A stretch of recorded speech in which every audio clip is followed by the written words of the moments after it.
Hello everyone and welcome back to Animation Pilgrimage, where Sean and I take a look at every single theatrically released animated film in chronological order. I'm Tennille. And I'm Sean.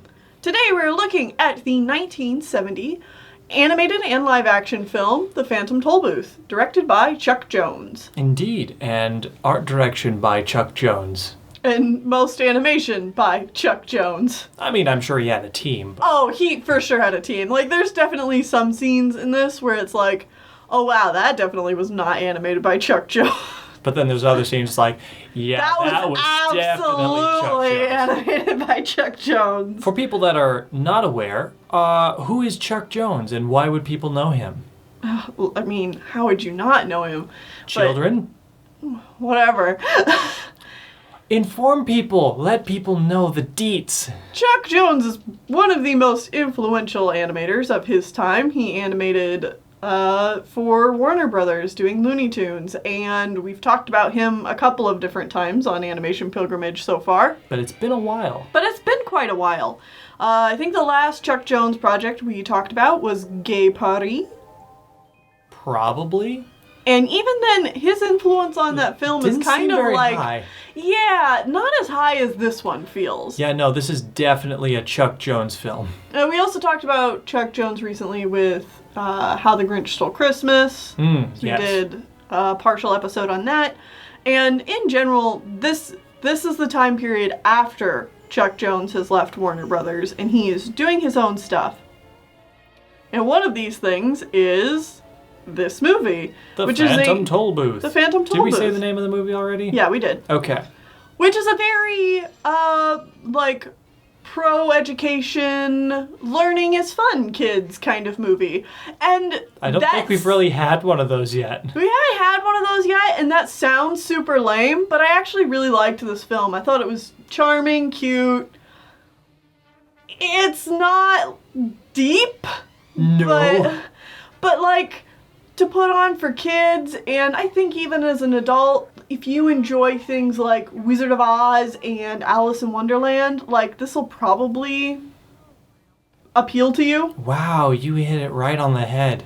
Yeah. Oh my god. For me, it feels very, like, apparently That's why this movie didn't stick with me. Yeah? Whoa. Because I just don't care about either of those things. Uh-huh. And like, this is exactly that. Yeah. And I just don't care. I think the movie is perfectly fine, but it just left no impact on me in particular. I feel like this is more Wizard of Oz than Alice in Wonderland. Oh, absolutely. But, like, which is why I liked it more, because I like Wizard of Oz a little bit. So... Just a little bit. I actually don't know. I mean, it's fine. Now... I gotta say, this is one of those movies that I'm surprised I had never seen before. Yeah, same. It's like, this feels like a movie I should have definitely seen as a kid. Right. Just with my general upbringing. Something that should have just been on, like... In the background or something? Right, like some TV station or something is like, has it on as like a movie thing. You know... It definitely feels like that kind of thing. But no, I've never seen this. Yeah, like... And it's a Chuck Jones thing, too, which, like, makes me surprised that it doesn't get passed around more, because it's Chuck Jones. And this has a lot of very Chuck Jones-isms to it that I think still would be appealing to a lot of people today. Mm-hmm. All right, well, want to get into a story synopsis? Yeah, go ahead. All right, so we have a young boy named... Milo. And he's bored. When he's in school, he doesn't want to be in school. And when he's out of school, there's nothing to do. Yep. Except for lay on the couch and talk to his friend on the phone. Uh-huh. Because that's what kids in the 70s did, I guess, in Los Angeles. Mm-hmm. No, San Francisco. Yeah. Not Los Angeles. San Francisco. I know that there's a difference between those two cities. But he's super bored, and then suddenly there's a box in his room, and he He opens it up, it's the Phantom Tollbooth, and it comes with a little toy car. And when he gets in the toy car, he can zoom off to Magical Land. And he's like, I'm bored anyway, so sure, I guess, I'll become a cartoon. Yeah, there's a very long sequence where it's like the movie showing off them going back and forth between live action and animation. It's supposed to be like, wow! But like, look at our cool effects, and we're like, yeah, we get it. Like, this is not that impressive of an effect. It's called a split screen. Well, and like, other movies have pulled off way better by this point. Mm-hmm. Either way, he goes on into Fantasyland. Also, oh my god, okay, so I was not into this movie. Like, the live action had me bored to tears. I'm like, oh, because please, of course please. It's boring. Get to the animation. It's a child please. actor. It's not good. I mean, he was surprisingly not bad. He wasn't great, but he wasn't horrible. We've had much worse on this show. Okay, it's true, but also he's still not very good. Yeah. But, God, it gets to that animation, and as soon as you see that Chuck Jones art style, I was like, oh my god, it's so cute! There's the appeal factor. Yeah. All right, okay. And then we just go on an adventure with weird characters doing educational entertainment. It's a lot of wordplay and puns, and what I really like about this movie is that it's not about, because this is a very learning is fun kids kind of movie. We experienced a lot of that kind of stuff growing up. Usually when we experienced it, it was about, hey kids, memorization is fun. Taking tests is fun. Which, like, is not true at all. Whereas with this movie, it's more so the process of actually learning things and applying them is fun. Memorization's kind of stupid. Yes? Which is a much better message than, hey kids, memorizing dates sure is cool, isn't it? Memorize these facts, fellow kids. Uh-huh.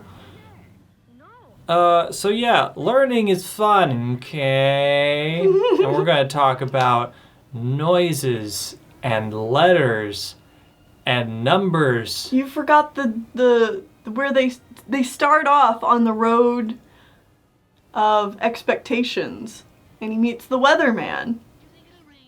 Yeah, I mean, I'm going to be perfectly honest. None of these specific segments really stood out to me as like, yes, I need to make sure that I talk about these segments in particular. I mean, fair, but I like the progression of this because, like, it starts off with setting up expectations at the beginning of the story, and then it goes into, you know, what is the problem our character is facing, and so, like, they go to the land of the doldrums, and our main character learns that, like, doing nothing with your brain is bad. And then we can move on to finding out what's wrong with the rest of the land. And then our character can overcome all of this and learn how to fix it. Okay. All right. Yeah. Yeah. He gets a partner of a watchdog. Mm-hmm. Who's a dog that's got a watch in him. Yeah. Puns. His name's Talk. Technically, it's TikTok. TikTok. But his friends call him Talk. All right. So he does that. There are two rival kings. The King Azaz of the letter people, who thinks... King Azaz the Unabridged. The Unabridged. The Unabridged. I like the wordplay in this movie a lot. Who thinks that words and sentences are paramount and the better of words and numbers. Mm-hmm. And then his brother, the... Math magician. The math magician thinks letters... Why can't I remember his name? I don't think he ever got a name. What? Yeah, I think he was just known as the math magician, which is silly, because his brother has a name. Either way, he's all about the numbers, and they're feuding and stuff about who is better. Uh-huh. And unfortunately, even though they love all these things, everything's just kind of cacophony and kooky, crazy, weird stuff because Rhyme and Reason have left the kingdom. In fact, they were banished. Rhyme and Reason Are the princesses. are their sisters, the princesses. Are they their sisters? Yeah. I couldn't remember if they ever associated their specific relation. Yeah, they're the sisters to King Azaz and the math magician. I swear he has a name, and we're not remembering it. Either way, Rhyme and Reason left, so... And they're in the castle in the air. Yes, past the mountains of... Ignorance. Mountains of ignorance. That's real ignorant of you not to know. You know what? Fair. So the main characters have to do that. Along the way, they get a humbug. Yep, they also get a humbug who comes along with them. And does nothing. Yeah, I don't know. He's just like there why. to be a third character, but he doesn't add anything to the movie. Yeah, I don't know. Was this based on a play? It feels like a play. It was based on a book. It was based on a book. Yes. Did the humbug do more in the book? There's a lot of cut stuff. Okay. From book to film. So I can only assume the humbug did more in the book? I can only assume so as well. It sounds like the humbug was more of a foil? Of a goofy voice of reason. Like he was both easily persuaded to do things and but was also like kind of clever. Okay. Well, either way... I could be way off. I read a brief synopsis of the book, so... Okay. I believe you. Yeah. I have nothing to say against that. Mm-hmm. Either way, they get through the mountains of ignorance and kill all the demons. Like the Tedium demon. I forget what his full name is. Tedium, and there's also the lying demon. He wasn't called lying. He was called something else. Yeah. But he was really easy to defeat because... He was basically an internet troll. Yeah. So as soon as they met up with him, like he was antagonizing them from far away. But as soon as they saw him, and he was like this tiny little thing, he's like, oh no! And then he runs away. Yeah. Because in person, he's nothing. Yeah. And then there's just like a bunch of other demons that they defeat through throwing literal words at them. Mm-hmm. Apparently, one of the only characters that was added from... Like there was a bunch of characters that were cut. Mm-hmm. But of all the characters in the movie, they are in the book. There's only one that was added for the movie. And that is the two-faced hypocrite. Oh. Which was one of the monsters. Yep. Okay. I don't know if that says anything, but that was an addition that the movie made. Well, they get past all the demons, and they make it to the castle. Talk almost dies. We have a death fake out. Right. That happens. Yeah. It has zero suspense at all because even the characters in the movie are like, oh no! Well, gotta go get the princesses and hopefully they can fix it. Mm-hmm. They get to the castle. Rhyme and Reason are there like, thank goodness you got here because you were so bored you had the ability to get through this for some reason. They give some reason, but I just don't remember what it was. I mean, You were a child that was so bored you were willing to go on this random adventure, is essentially what it was. And so Rhyme and Reason fly through the sky and fix everything and are in charge again. Mm-hmm. And then the main character gets shot out of the Fantasyland and the box flies off to his friend's house. Who gets to go on the same adventure. Uh-huh. And that's the movie, really? Yeah. So, okay. This movie was a book first. Mm-hmm. Published in 1961. Uh-huh. By Norton Juster. There's a lot of things missing from book to movie. A lot of things that had to be cut. But this book was highly praised when it came out. It got tons of rave reviews, people being like, every house should have this book, every kid, every adult should read it. It's like the new Wizard of Oz, but better, blah, blah, blah, blah, blah, blah, blah. I could see that. Uh-huh. Teaching my children they should educate themselves? Yes, I want that for my little Billy.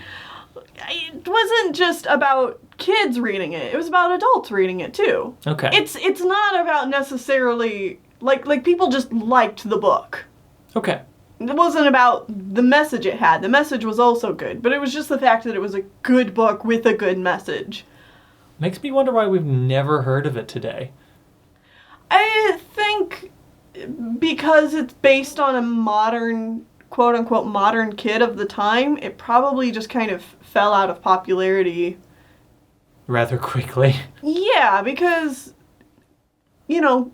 The problems that kids face today aren't... The same as what they faced... In the 60s and 70s. Okay, yeah. I mean, that would be my guess. You know, kids don't have a lack of Things learning to is do. fun kids narratives around them. That's true. Yeah, we get that almost exclusively now. Mm-hmm. Or we did for a while. Mm-hmm. But there's plenty of that out there now. Mm-hmm. Yeah. Okay, I guess that's... Yeah.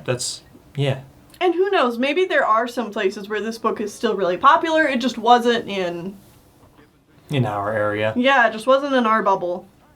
The author of the book hated the movie. Doesn't that always happen? If the author of the book is still alive, they always hate the movie adaptation. Yeah. Which, fair. Mm-hmm. Fair, if someone else takes your work and... Cuts a lot defaces it, in your opinion, of course you're not going to like it. I grabbed the quote from what he said about the movie, because it's spicy. Yes. He called the movie drivel. It was a film I never liked. I don't think they did a good job with it. It's been around for a long time. It was well reviewed, which also made me angry. Like, woo, that's spicy. I like it. Uh-huh. This film was actually completed in 1968. So the book was published in 1961, so I can only assume that... They picked up the rights to it almost immediately? Almost immediately and started working on the film. Wow. And it was completed in 1968, but due to problems within MGM, it wasn't released until 1970. After which MGM promptly shut down. Animation Studios, by the way. Crap. Yeah. And Chuck Jones had to go somewhere else. Again. Oh, that sucks. Mm-hmm. Well, speaking of the animation in this movie is enjoyable. I really actually want to talk about the animation in this movie.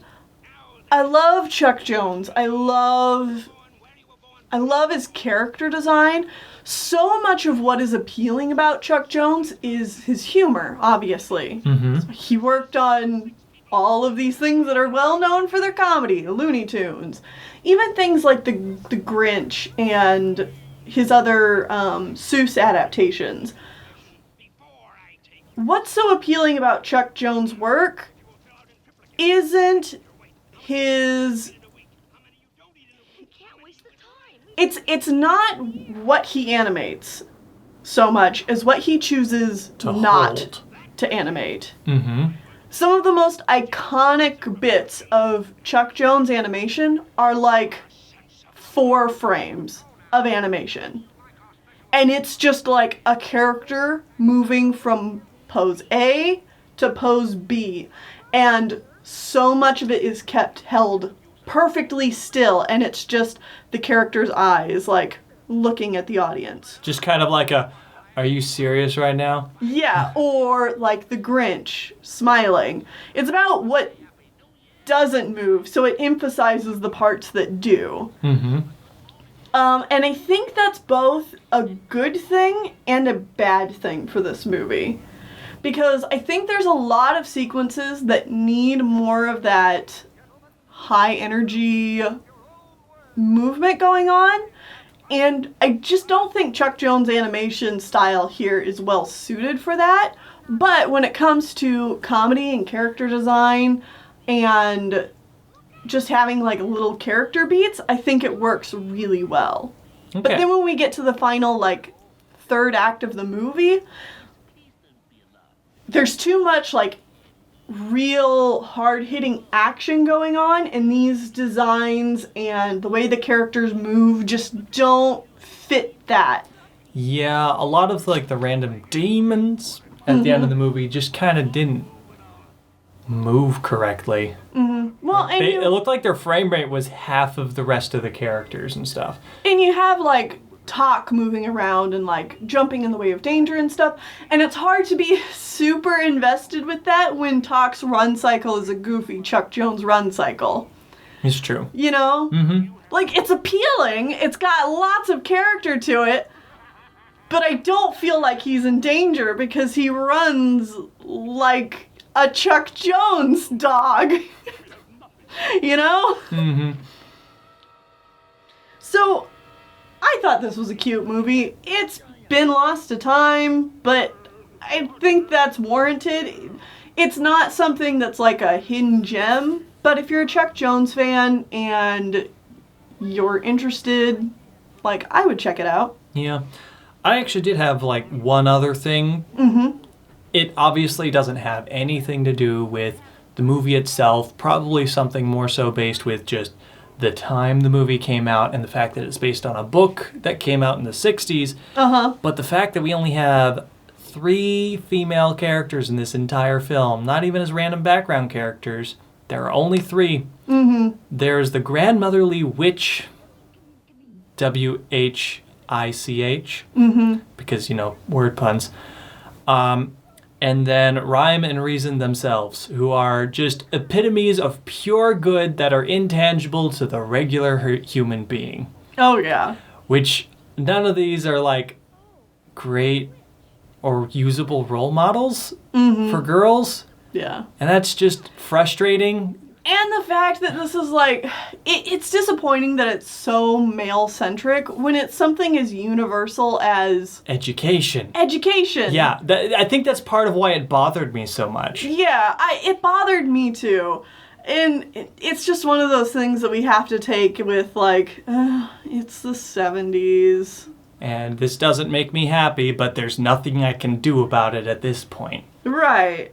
But it's just like, oh, no, every single character in this movie is a guy. Not because girls are... it doesn't matter what the role is. It's just girls don't exist except for, in, I guess, the eyes of the creator of this book, of either, nice, kindly, doddering grandmother characters or epitomes of pure good that are beyond the capacity of man. Well, okay. And bring rhyme and reason to the universe. Yeah, that's the thing. And it's like, there are 3 female characters, and the only things that they are is, rhyme and reason are just pure beings. That bring order to the universe, but are unfathomable to man, essentially. Yeah. Which is not okay. It's just cool, alright. And then the witch is all about how to use words wisely. Like, that's her role in this universe, and that's why she's been locked up, is that she is a... voice of reason? She is also a voice of reason.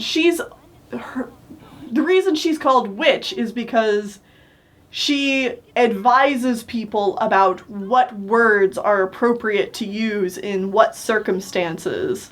Which word is correct. Yeah. And that kind of thing. So...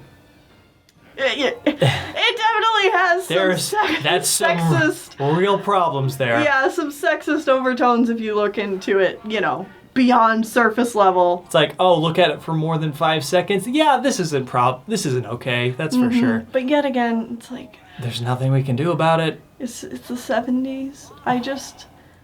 And someone left a comment on one of our videos the other day where they're like, man, I cannot wait until we get past all this yikes content from, like, the 30s to the 70s. And I'm like, that's cool, but also, we are far from over. Oh, yeah. It's like, but no, are you kidding? We still like, get yikes stuff today sometimes. Oh, yeah, for sure. But it comes with, like, a whole different... A different kind of yikes. Yeah. But, I mean, we're going to get yikes forever, and, I mean, I don't think it's until, like, the 80s actually hit before this is actually attempted to be fixed. Mm-hmm. Yeah. So, we still got, like, a whole nother decade of this. Oh, yeah. Anyway, I think that's it. Yeah, I think that's mostly it. Still probably overall fine. Oh, yeah. It's just... It personally didn't hit me with much impact, but I think that might just be because of what age we are when we watched this film. If I had seen this as a child, maybe it would have impacted me more. But then again, even as a child, we got a lot of stuff like this already. We're reiterating. So check it out if you want. It's got some great character designs. Lots and lots of wordplay, which is a lot of fun, in my opinion. I love that kind of stuff. Like we said before, if you liked Alice in Wonderland or Wizard of Oz, this will probably be up your alley too. I'm actually kind of interested in checking out the book at some point, because it does sound like the book is just, like, better overall. And... Again, not surprising. Yeah, and I did see this... While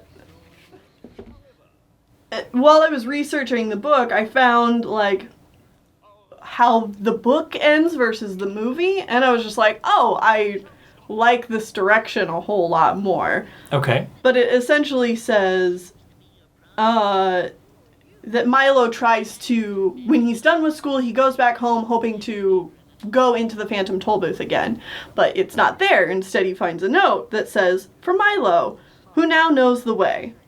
And it states that the toll booth has been sent to another child who needs help finding direction in life. So he's a bit disappointed, but he agrees. But he says, like, that's fine. The world is interesting to him now. And he concludes that even if he did find a way back, he might not have time to go, for there's so much to do right where he is. I think that's just a better... That is nice. That's just a better note to leave the whole thing off on. Yeah. Yeah. Actual character growth. I mean, there was character growth in the movie. Right. But, like, that's a nice... poetic ending. Yeah. Anyway. All right, that's going to be it. So... Next time. Guess what? You know what time it is. Again. It's time for Otaku number one World Championships. It's the third volleyball movie. Let's go. Bye-bye.